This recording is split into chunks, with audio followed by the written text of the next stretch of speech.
ప్రభునందు ప్రియులారా, మీ అందరికీ ప్రభువైన యేసుక్రీస్తు నామమున శుభములు.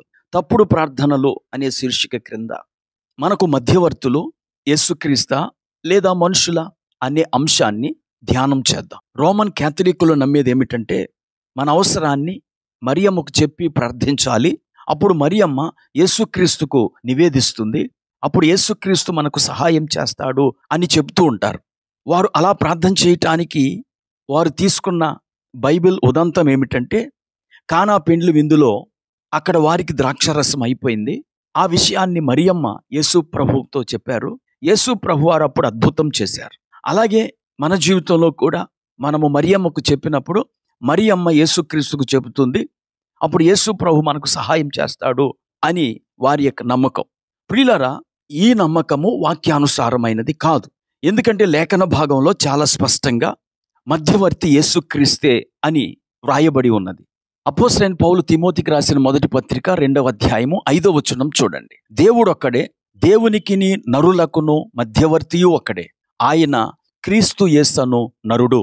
యేసుక్రీస్తు మనకు మధ్యవర్తి అని ఈ వచనము మాత్రమే కాదు, బైబిల్ గ్రంథంలో అనేక వచనాలు యేసుక్రీస్తు యొక్క మధ్యవర్తిత్వాన్ని తెలియచేస్తూ ఉన్నాయి. మీకా గ్రంథము 4వ అధ్యాయము 3వ వచనం, ఆయన మధ్యవర్తి అయి అనేక జనములకు న్యాయము తీర్చును.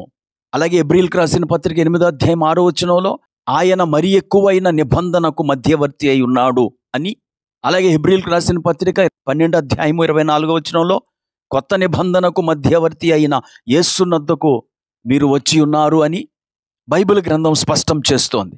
గనుక యేసుక్రీస్తే మనకు మధ్యవర్తి అయి ఉన్నాడు. రోమీయులకు రాసిన పత్రిక 8వ అధ్యాయం 34వ వచనంలో మృతులలో నుండి లేచిన వాడును, దేవుని కుడిపార్శ్వమున ఉన్నవాడును, మన కొరకు విజ్ఞాపనము కూడా చేయువాడును ఆయనే అని బైబిల్ స్పష్టం చేస్తోంది. గనుక రోమన్ క్యాథలిక్కుల వలె నేడు కొంతమంది తమ సంఘ కాపరులను, తమ సంఘ నాయకులను మధ్యవర్తులుగా భావించి వారి ద్వారా క్రీస్తు సహాయాన్ని పొందగోరుచున్నారు.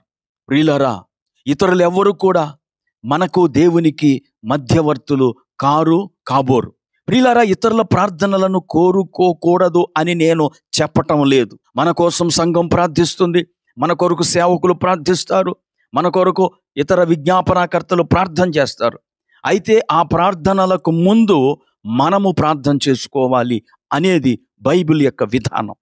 ఆ విషయాన్ని మనము యాకోబు పత్రిక 5వ అధ్యాయం 13వ వచనంలో స్పష్టంగా చూస్తాము. మీలో ఎవనికైనాను శ్రమ సంభవించినా అతడు ప్రార్థన చేయవలెను.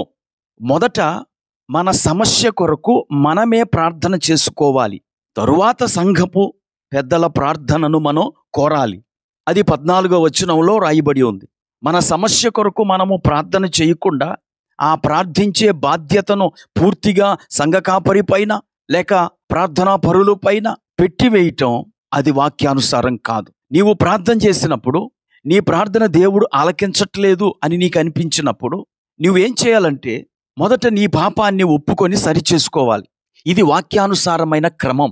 ఈ విషయం మనకు విలాప వాక్యముల గ్రంథం 3వ అధ్యాయంలో కనబడుతుంది. 40వ వచనం, మన మార్గములను పరిశోధించి తెలుసుకొని మనము యెహోవా తట్టు తిరుగుదుము, ఆకాశమందున్న దేవుని తట్టు మన హృదయములను మన చేతులను ఎత్తికొందుము అని మనం అక్కడ చదువుతాం. దేవుడు మన ప్రార్థనలను ఆలకించినప్పుడు మనము దేవుని తట్టు తిరిగి మన పాపముల కొరకై పశ్చాత్తాపపడి దేవుణ్ణి క్షమించమని అడగాలి. అలాగూ మనము మొదటిగా చేసిన తరువాత అప్పుడు ఇతరుల యొక్క ప్రార్థనా సహాయాన్ని మనము కోరవచ్చు. మనము దేవునితో సరి చేసుకోకుండా, దేవునికి మనకి ఉన్న మధ్య గోడను తొలగించుకోకుండా, దేవుని నుండి మనలను దూరపరిచిన పాపమును ఒప్పుకొని విడిచిపెట్టకుండా, ఎంతమంది మన కొరకు ప్రార్థన చేసినా మనము దేవుని సహాయాన్ని పొందుకోలేం. ఈరోజు ఎక్కడ చూసినా మీ ప్రార్థన అవసరతలు మాకు చెప్పండి అంటూ అనేక మంది మనలను వెంటాడుతున్నారు. మనము కూడా మన కొరకు వాళ్ళు ప్రార్థన చేస్తారు కదా అని చెప్పి మన గురించి మనము ప్రార్థన చేసుకోకుండా ప్రార్థన బాధ్యత అంతా ఇతరులకి అప్పగించేస్తున్నాం. మొదట మనము దేవునితో సరి చేసుకొని, మొదట మన కొరకు మనము ప్రార్థన చేసుకొని, అప్పుడు ఇతరులకు మనము మన ప్రార్థన అభ్యర్థనను అప్పగించాలి. ప్రార్థన చేసుకుందాం. కృపాకనికరము కలిగిన మా తండ్రి, నీకు వందనాలు. ఈరోజు మీరు మా కొరకు విజ్ఞాపన చేయు విజ్ఞాపనకర్తయ్య మధ్యవర్తి అయి ఉన్నారు. మేము మా కొరకు ప్రార్థన చేసుకుంటూ మా పాపములు ఒప్పుకొని సరిచేసుకొని ఆ తదుపరి సంఘ ప్రార్థనలను ఇతర ప్రార్థనలను కోరుకునే వారుగా ఉండుటకు సహాయం చేయమని యేసుక్రీస్తు నామమున ప్రార్థించి వేడుకుంటున్నాము. ఆమేన్.